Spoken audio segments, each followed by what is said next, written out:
공자는 유랑의 길을 떠나기 전에 노나라에서 먼저 등용이 됐었습니다. 여러 지위를 거쳐서 대사구라는 지금의 법무부 장관에 해당하는 지위까지 올랐었는데요.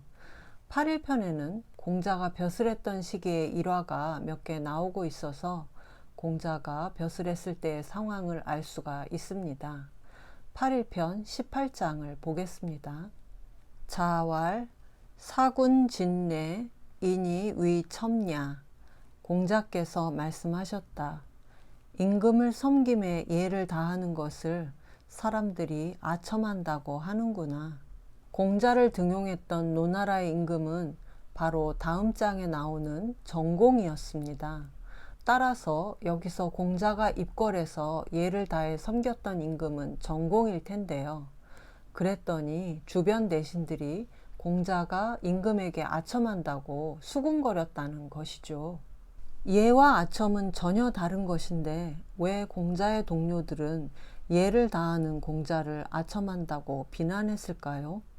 그 비난이 정당한 것이었을까요?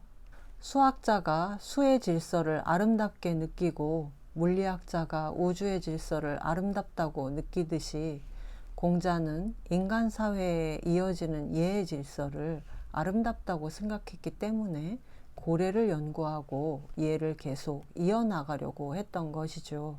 사군 진례, 임금을 섬기는데 진례했다는 것은 정성을 다해서 섬기는 태도를 보였다는 말인데, 논어 향당편에는 공자가 대궐에 들어설 때부터 임금을 뵙고 나오기까지 공자가 극진하게 행동했던 모습이 다큐멘터리처럼 묘사되어 있습니다. 그런데 동료 대신들이 그런 공자의 모습을 보고 임금에게 아첨하는 아부꾼이라고 비난한 것인데요.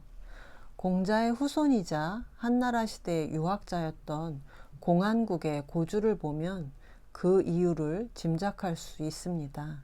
당시에는 임금을 섬기는 자들이 대체로 무례했다. 그래서 예를 차리는 사람이 아첨꾼으로 보였던 것이다. 공안국은 신하들이 임금에게 무례했던 이유가 노나라의 사망과 연관이 있다고 봤습니다. 삼가의 대부들이 노나라 군주를 우습게 알고 무례한 행동을 일삼았기 때문에 공자가 군주에게 예를 다하는 행위를 통해 군신관계의 바른 모습을 보여주려고 하셨다는 것인데요. 그게 삼가를 비롯해 삼가를 따르는 사람들의 눈에 좋게 보이지 않았던 것이죠. 노나라 정공은 공자를 발탁한 뒤에 점점 더 신임해서 공자를 대사구에 임명했습니다. 그리고 대사구 시절의 공자는 신하가 다스리는 성읍의 성벽이 임금의 성벽보다 높아서는 안 된다는 이유로 사만의 성벽을 허물게 하는 정책을 추진했는데요.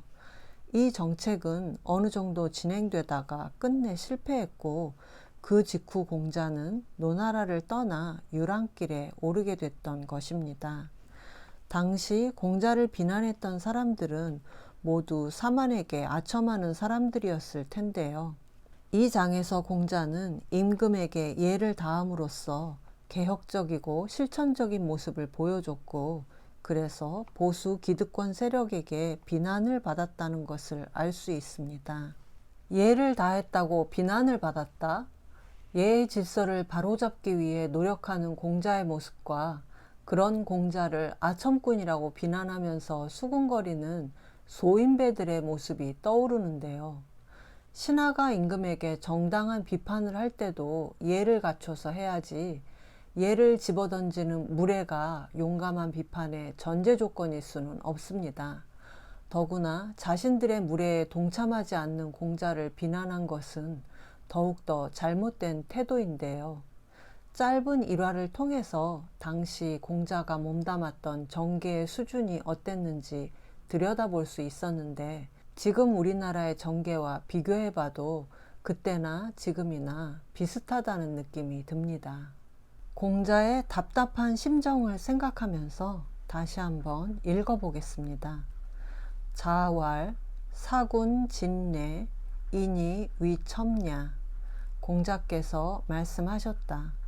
임금을 섬김에 예를 다하는 것을 사람들이 아첨한다고 하는구나.